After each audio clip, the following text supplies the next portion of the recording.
families see you and us, a skilled nursing facility and hospice agency, as like the same person. I am the child of people who are very private and don't like to worry me. Get everything done now. Yeah, right. Please don't wait. Traditional Medicare Part A, that is just, straight up Medicare. Today we're joined by Kennedy Wright, administrator at Elevate Care Riverwoods. Kennedy, thank you for joining us. Yes, thank you for having me. For those who are not familiar with you and Elevate Care Riverwoods, can you share a little bit about yourself? Yeah, absolutely. So my name is Kennedy. I am the senior administrator for the north side of Elevate Care and the administrator for my building in Riverwoods. So I've been doing that for about 5 years and then just recently became the senior administrator for the north side. That's a big accomplishment. Yeah. Congratulations. Really thank you. Today, we are hoping to talk more in depth about death and dying in a facility and also the collaboration that goes on kind of behind the scenes between a hospice agency and a nursing home, a skilled nursing facility. I think we could take this in so many different directions, but maybe we can start off by giving those who are not familiar kind of like a broad overview of what kind of goes on with placing a loved one in a facility, right? I think this is a big decision for any family.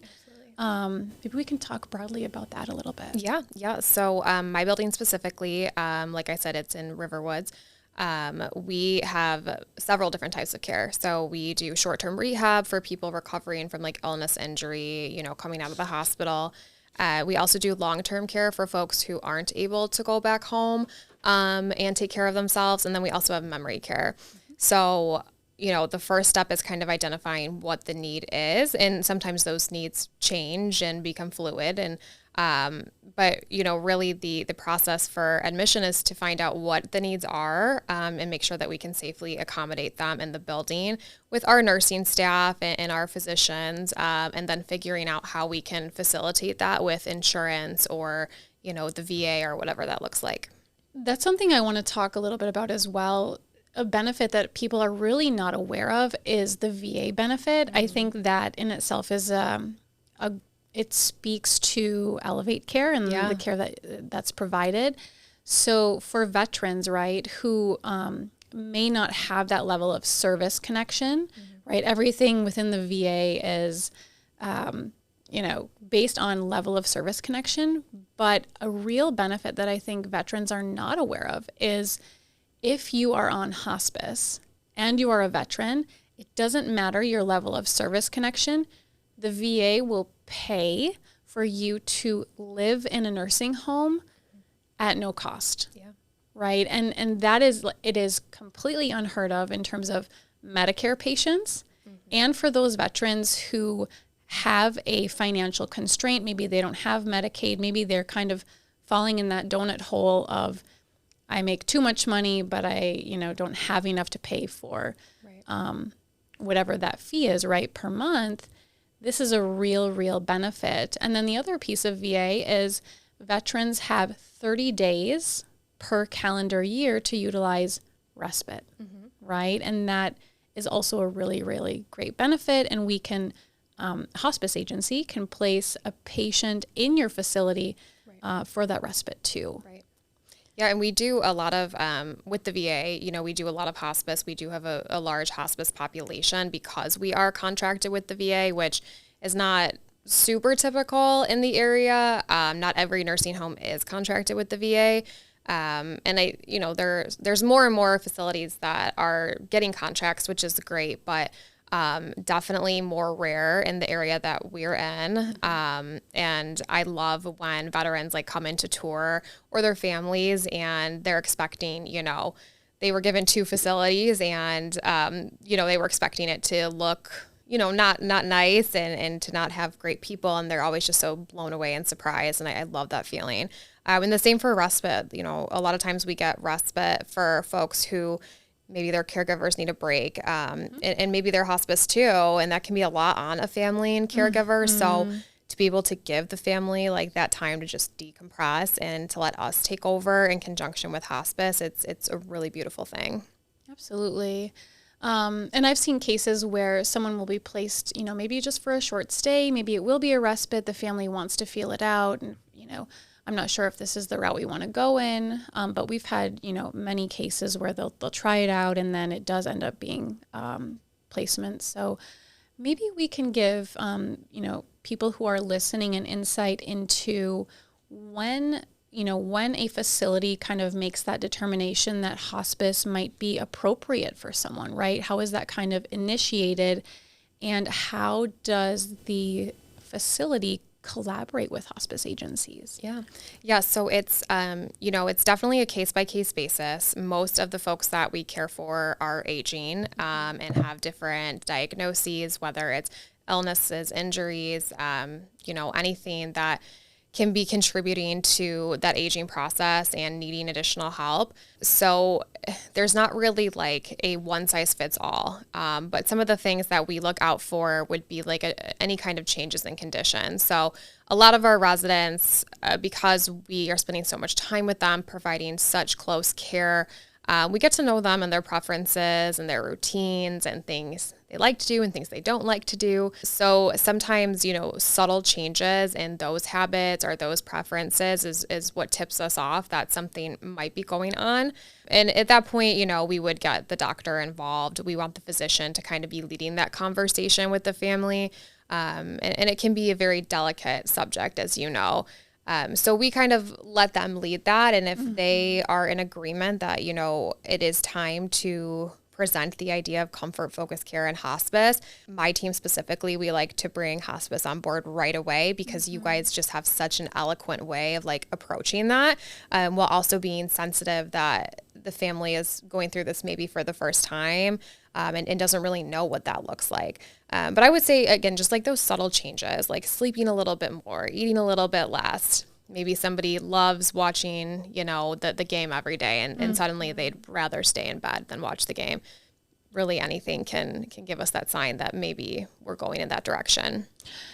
On that note, there's two, what I see as really, really big factors that play into things we need to have in place, both from hospice perspective and from facility, right? So when we get to the point in someone's disease process, right, when we get to the point in someone's life where they are experiencing that active decline, maybe we think that they're going to start transitioning, it's really a point where a lot of collaboration needs to take place between the facility and the hospice agency, specifically with things like the POLST form, right? Making sure that that's obtained. For people who are not familiar with what a POLST form is, you might think of it as a DNR form. This is a legal document in the state of Illinois, right? So this is something that you guys definitely want to have on file because the legality of it, right? If it's not on file, can you speak to that a little bit? Yeah. So if we admit somebody who doesn't have that form completed or it's not completed in its entirety. So, maybe it's missing a physician's signature. Legally, like you said, we can't honor that. So if something, worst case scenario, something were to happen, and we had to respond, it would be a rapid response that would, it kind of depends with, the specific scenario, but a lot of times that looks like CPR, getting the paramedics involved, a visit to the emergency room. So if somebody is wanting to have that that DNR, that POLST form on file, we do try to get that on admission because it's, in today's world, it's hard to keep up with paperwork and all the different emails and phone calls we get. So it's hard to track families down, and we get that. Right. So we like to have that on admission so that if that is their preference, we're not putting the patient or the family through this whole process. Absolutely. And I think, many patients, not all, but many patients, are open to this conversation, this dialogue. Maybe they're not agreeable yet, but it's something that as a hospice agency, we're continually providing education, wanting to work through that until it is signed. Legally, it's, not a requirement to have it done, but I've had cases where, there was a patient who was actively declining right in the building, and it was a back and forth conversation with her daughter. Your mom is declining, it appears that she might even start transitioning soon. It's a big decision for families to have to make. Well, I don't know. I really want to talk to my family. I'm not sure if we're all on the same page regarding this. Kind of letting those families know there is an urgency to this situation, and being very transparent with them. Obviously, trying to be mindful of this is a very difficult time in their life, but the consequences of not having this document on file when someone dies are very real, right? We're talking about a patient who's found to be without a pulse, for example, right? Medically speaking, that patient has died, right? And we're talking about attempting to resuscitate this person. Is that something that they want, right? So, it's just a lot of collaboration with you and your team, trying to, reiterate what the other person has said, because the reality is families see you and us, a skilled nursing facility and hospice agency, as like the same person at times, right? It's, I was frustrated with this, or, okay, who did you talk to? Maybe that's not even a member of your team or my team, or, vice versa. So there's a lot of conversation, I think, that happens kind of behind the scenes that families are not aware of. If there is a question or there's a concern, right? So we do our best to try and make it as seamless as possible. The other thing that I wanted to talk about in terms of legal paperwork, right, would be the importance of a healthcare power of attorney,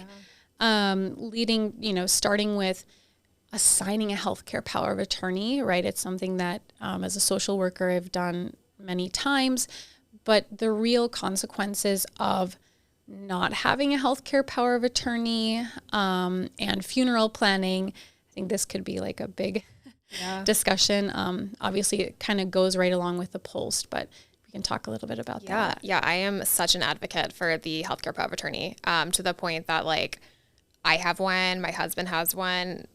Luckily, neither of us are sick, but I am always urging my family, my friends, my team at Elevate Care, and our patients and families to have this on file. If it never needs to be used, fantastic.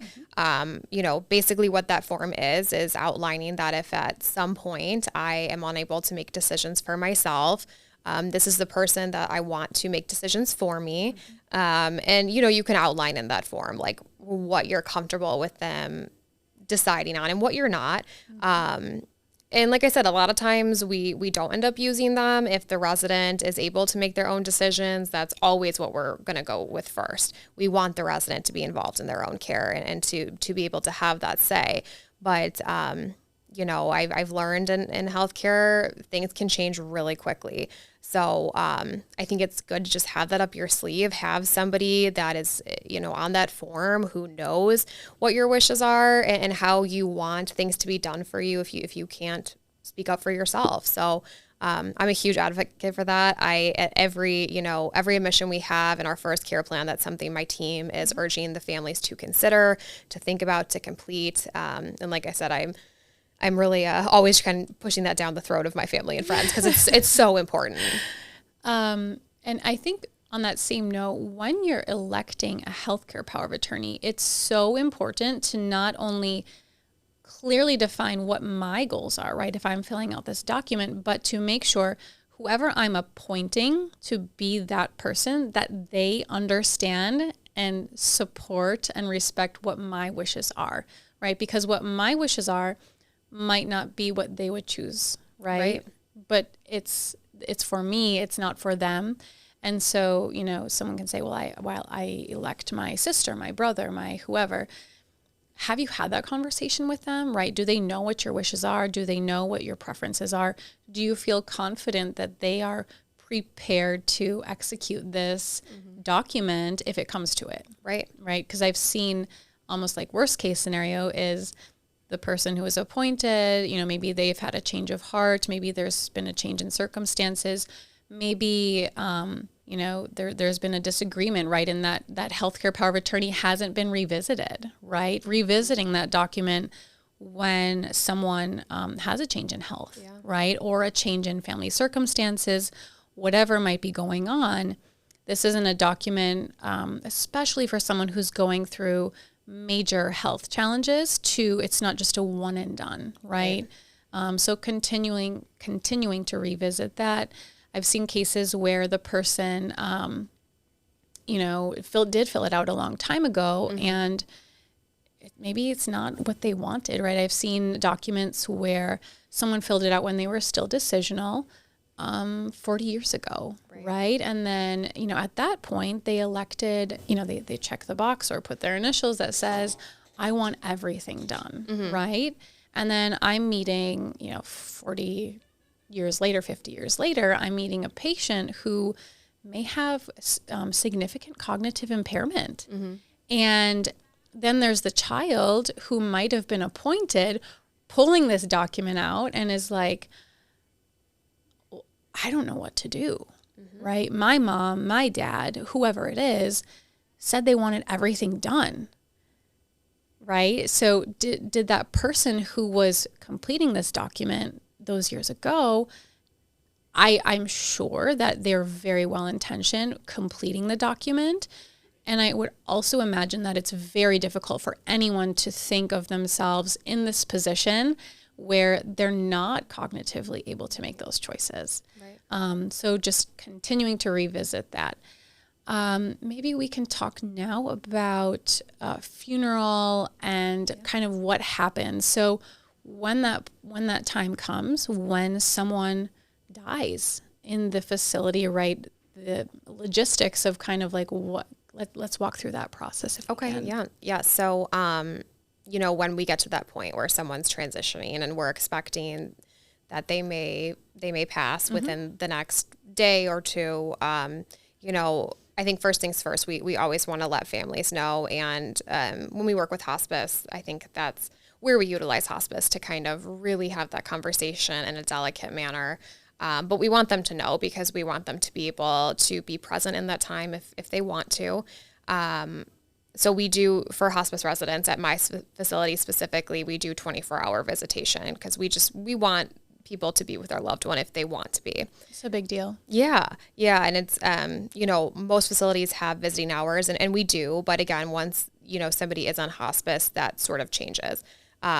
So, in what that looks like for us, once somebody does pass, there's a lot of things that happen. Our nursing team has to, inform hospice, inform the doctor, inform the family, do our documentation so that the information is accurate. We want the exact time that this occurred and what, just any facts about the case, if they were resting peacefully, things of that nature. And then we do also like to provide care, postmortem care, to make sure that when you see your loved one again, they look like your loved one. Sometimes in those final moments, there may be things going on in bodily functions, and we don't want families to have to deal with that. We want them to remember their loved one as they were. So that's all happening while we're communicating with the doctor and hospice and the family and the funeral home. Knowing funeral home preferences before we get to that moment is so crucial. This moment can happen at any time. It could be 2 a.m., I've seen it on holidays, weekends, middle of the night. Not between 9 and 5. Yeah, it almost never happens between 9 and 5, which is the crazy thing. But, seldomly do people answer their phone in the middle of the night, which I understand. But if we don't have that information on file and we can't get a hold of anybody, it becomes tricky because we are not equipped at my facility, at least, to have people who have passed stay in our facility. So at that point, we have to act quickly. And that's where we really rely on hospice to kind of assist us with guiding families to make those arrangements. It's not always an easy thing to think about. But what I always tell families is that thinking about this now will save you later on, that you don't have to deal with that stress and that, that fear and indecision and touring different, funeral homes and all of that, while you're also trying to be present for your loved one in their final moments. Yeah, I think it's already a stressful, it's enough of a stressful time, right? So if you're able to get those, documents on file sooner rather than later, it's going to save a lot of trouble after it actually happens. And I think from a facility perspective and even a hospice perspective, right, we're telling families, we really do need a funeral home selected, because we truly just cannot have a body in a facility for hours and hours and hours on end, right? We need to have those selected. So sometimes that means a lot of back and forth conversation with families. It's, I don't know, I'm waiting for this person, I'm waiting for this. And on that same note, right, this is a really complex topic, but when if you have, I know I've gone back and forth with social workers a lot, when you have a patient who may come in and they're not decisional, right? And they maybe don't have a formally appointed power of attorney, right? That's also a really sticky situation in terms of if it's going to be guardianship, right? If it's going to be, surrogacy, whatever that's going to look like. And then that also complicates funerals, right? Or DNR, if you have a guardian, right? There's a whole bunch of documentation that needs to be in place for that. Yeah, this is exactly why I'm like such an advocate for getting that power of attorney completed.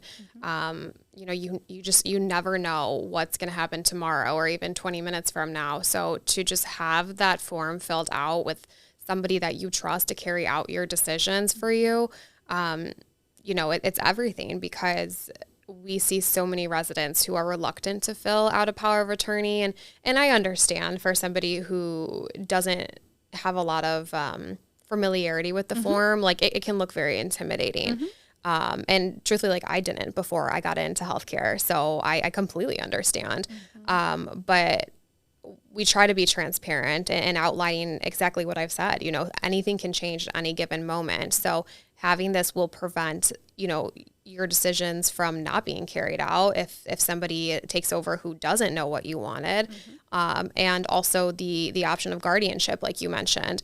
I think a lot of people aren't aware of like guardianship and how that comes into play in the senior world. It can be, difficult for a family to obtain guardianship because there is the element of going before a judge and, all of the legal forms. So it can be costly. It can take a lot of time. And in some cases, if the family's unable to, our next step would be to petition the state for a state guardian, and at that point, this person's never met you. They don't know who you were before you admitted to the facility or, your favorite music or things of that nature. Like, I just think it's so important to have those people documented on file. So if that need ever arises, it's taken care of. And if it doesn't, great. You just have it up your sleeve. Absolutely. I think that's a guardianship in itself is, like you said, it's such an expensive process and a lot of bureaucracy. So if people are able to get that document on file before that need occurs, I've also spoken with families about, people will say, I think that my loved one might be getting confused. We don't have the document on file. I'm over here like, get everything done now. Yeah. Right. Please don't wait. Like now is actually, you need to get it done right away, because worst case scenario, I've seen cases where, then the patient is reluctant to sign, right? Maybe there is some of that, maybe they become kind of paranoid, right? They're very suspicious of money and all of these other things. Now it's not a voluntary decision, right? Then you're really going down that guardianship path. So for families who may have that, I always say like hindsight is 20/20, right? You hear from families after the fact, oh, now it makes sense, right? 10 years ago, 5 years ago, my mom, my dad, whoever it is, now it's like, oh my gosh, that totally makes sense now that they have an actual diagnosis of some form of cognitive impairment. just to your point, like addressing that early, right? Yeah. Trying to work through those things. Yeah. And I think people too, like, you know, I think about my mom and my dad, and I'm like, they're not confused people. They're not paranoid people. But I don't think everyone realizes, like, when an illness sets in, whether it's an infection or, you know, like a terminal diagnosis, these different things can really have an impact on your body. And as we age, that impact becomes even more severe. So, you know, I've seen people who do have like delusions and confusion and agitation and paranoia, and none of these things have ever happened before. So, you know, if families are like, well, I've never seen anything like this before. And, you know, it can happen. And like you said, at that point, they're not going to want to sign paperwork if they even can. So I love, you know, how you said, like, being transparent, letting families know like what could happen, and just having this as a backup. You know, it kind of reminds me of a case I had a few years ago. The patient was at that point when we admitted her was in the later stages of a dementia diagnosis. And her family basically told us after the fact, she's like, listen, this has been honestly worst thing that's ever happened to them. It was the patient started to develop, you know, she started to become forgetful, and she started to become paranoid, and she basically left the area, right? She was like, I don't trust you. My kids are trying to take my money. She left the state, and the kids were trying to locate their mother, and, you know, they would find her. She'd pop up here. She'd pop up here. Basically trying to be like, where did she go, right? And they would make contact with her. I don't know if it was every couple months. And then somehow they got involved. They were like, okay, mom is here, right? They swooped in, they went there. What happened is the cognitive impairment was getting worse and worse.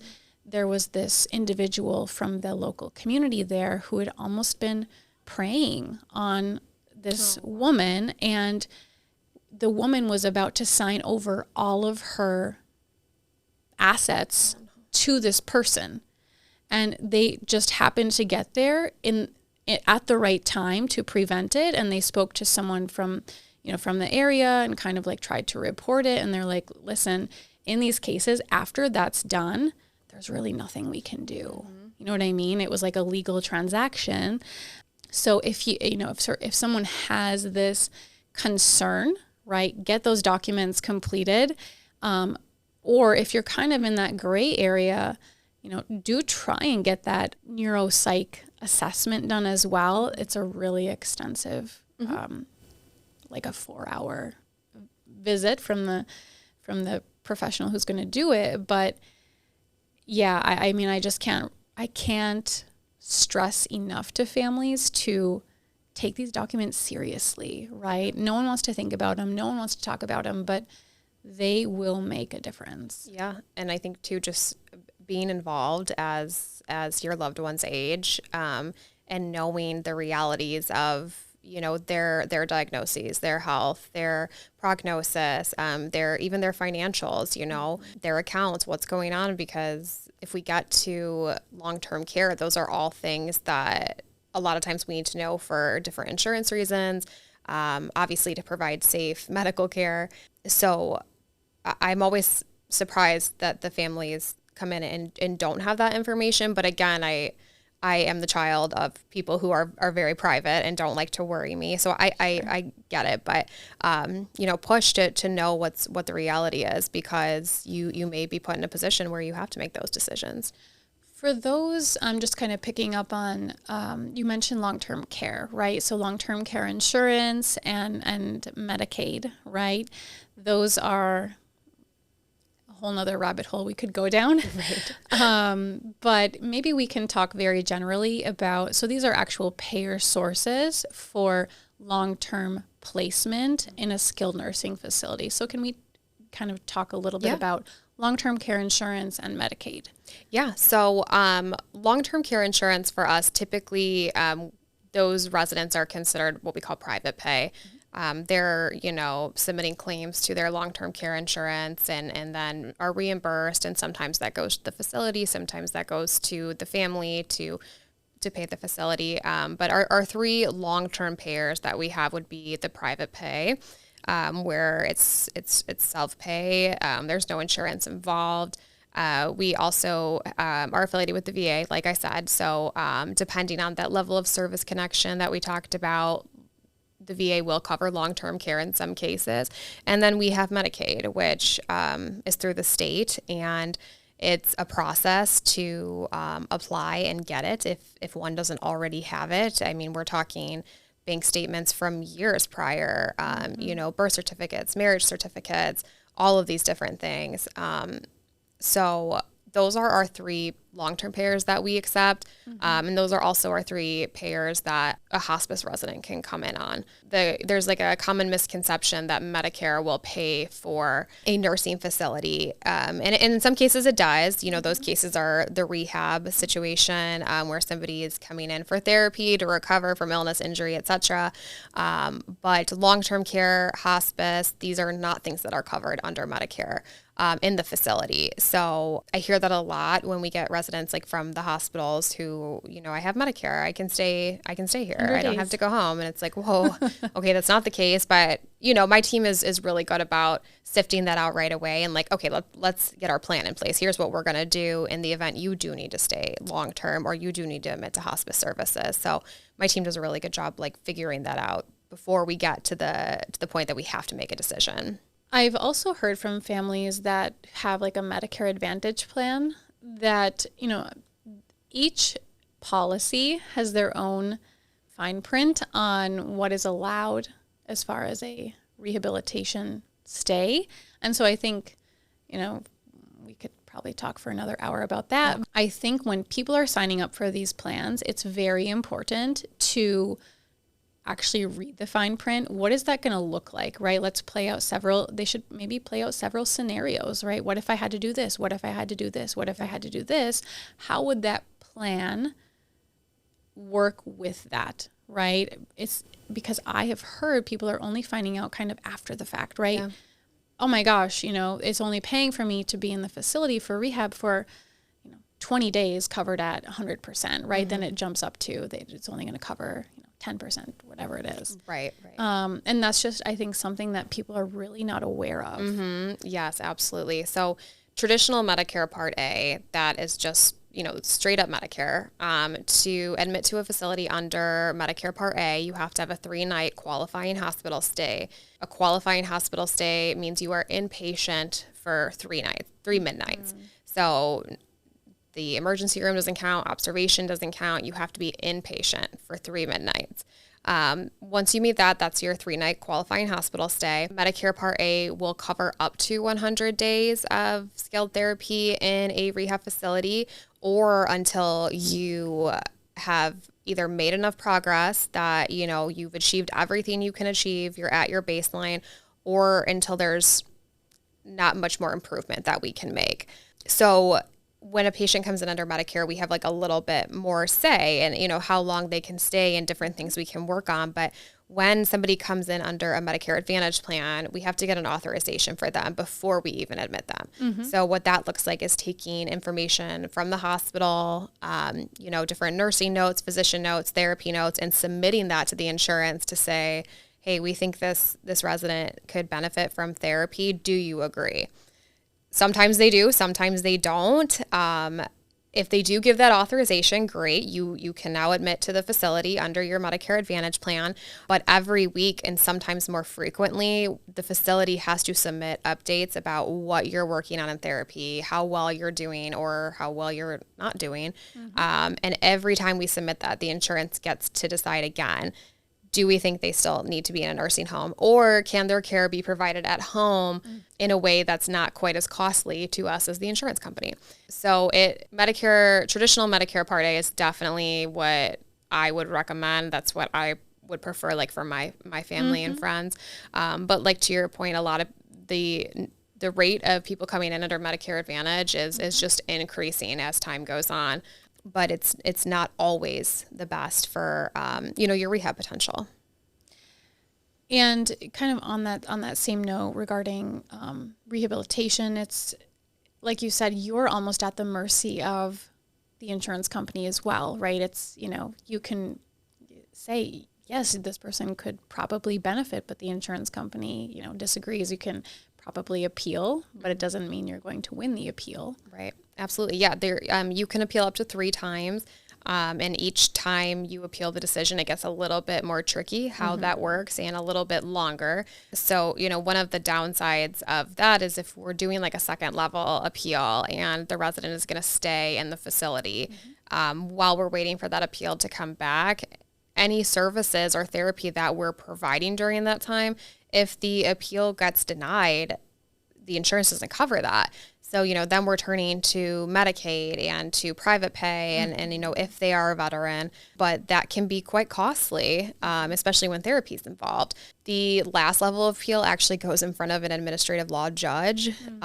So it really depends on who's residing over the case, if they are familiar with, nursing homes and rehab and the potential of people to continue to progress. So it can be a back and forth, and it also can be something that you are cut from your insurance or said, no more, we're not going to authorize your stay anymore. And then we have 2 days to figure out a plan to get you home safely. So I definitely don't recommend the Medicare Advantage plans, but I haven't found anyone who's actually in the healthcare setting that would be like, I love Medicare Advantage plans. Right. Yeah. Unfortunately though, like we said, it just seems more and more people are utilizing them. So there has to be some pro somewhere, but I don't know if it's in skilled nursing. They're listening to this and they're in it, right? They're experiencing it. So I'm not sure if you had any.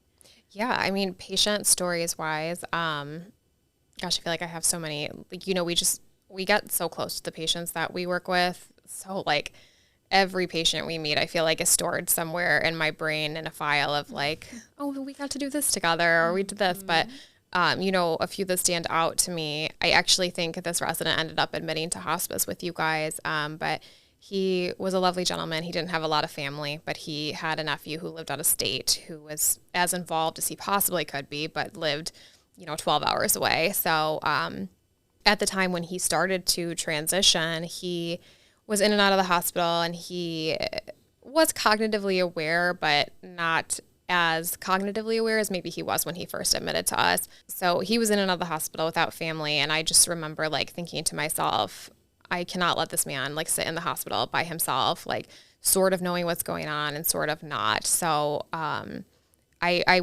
stayed with him in the hospital for 3 days until he ended up coming back to us and admitting to hospice. But, it was such an interesting moment because it's not something that you typically think about when you think about a career as a healthcare administrator. But I also think it goes to show the relationships that we form with our patients. I mean, those are so deep. Sometimes we're spending more time with our patients than we are with our families at home because we work in their home. So that was special. His nephew did end up coming after he was admitted to hospice and he was so grateful. And it was just nice to be able to take that stress off of his nephew that he wasn't alone. And then also to take the stress off of the patient that I'm here, this is what's going on, this is our plan, everything's okay, just rest. So, we have lovely experiences like that where we can look back fondly, but I think anyone who works in the healthcare setting would be, I don't know, lying might be a strong word, but if you're in the setting long enough, I think you're going to develop those relationships, right? That connection to certain patients that it's definitely not in your job description to go and sit with the patient for 3 days in the hospital. Absolutely. But when you care, I think that's what really makes a difference. We had a patient recently in your building, and I introduced one of our volunteers to the patient, and he loved to talk. This man would keep you at bedside for an hour, and I'm like, you are very interesting. I'm going to get you a volunteer. So I brought in one of our volunteers who's been with us for several years, and he sits down at the bedside, and he starts talking to the patient, establishing that rapport. And the patient's like, yeah, I used to work here. And I didn't know, but our volunteer was like, I used to work there too. They worked at the same place. in different positions. So cool. But our volunteer was able to recall, like, oh, did you know so-and-so? And he was like, yes, like they had no idea that they were working at the same place. Oh my gosh. Around the same time, like, and they had mutual people that they knew. And so from that point, they just hit it off. Aww. And like reading the volunteer's notes, I could just like sense the connection that he had to that patient, because like it was real. Yeah. And the patient, like he didn't have like many people who were visiting him. So like that volunteer going and like being that support was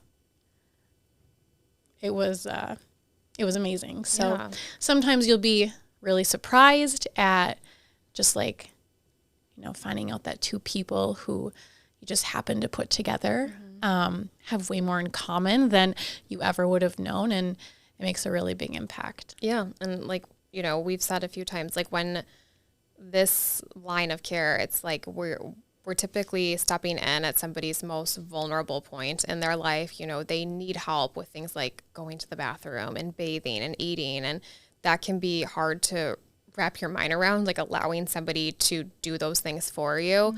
So it's a very vulnerable time for the patient, and it's very delicate work that we do as healthcare providers. So I think just even like that level of closeness just naturally comes. And like you said, most people who are in the industry have, a story of what brought them there. And, usually it's their own experiences and wanting to help people. So I think that's really beautiful. Any parting words of wisdom or something that you would like to share with families who might be listening? Yeah. I think, hospice, long-term care, these are topics that are very scary. And I think that's because of like the misinformation that's out there. We hear all the time, like horror stories about nursing homes and hospice and healthcare workers. But I guess what I would want families to know is that, I can't take back what other things have happened, but there are good people who care. There are good staff out there. There are good facilities, good hospice companies. So, don't let those misconceptions deter you and think that the entire field is something, that's bad and not where you want your family. A lot of times getting those people involved, whether it's a nursing home or a hospice company, can really make all the difference for your loved one who's going through the aging process, and also you as a caregiver who may be stressed out or need additional support or education. Thank you for sharing, and thank you for joining us. Yeah, thank you so much for having me.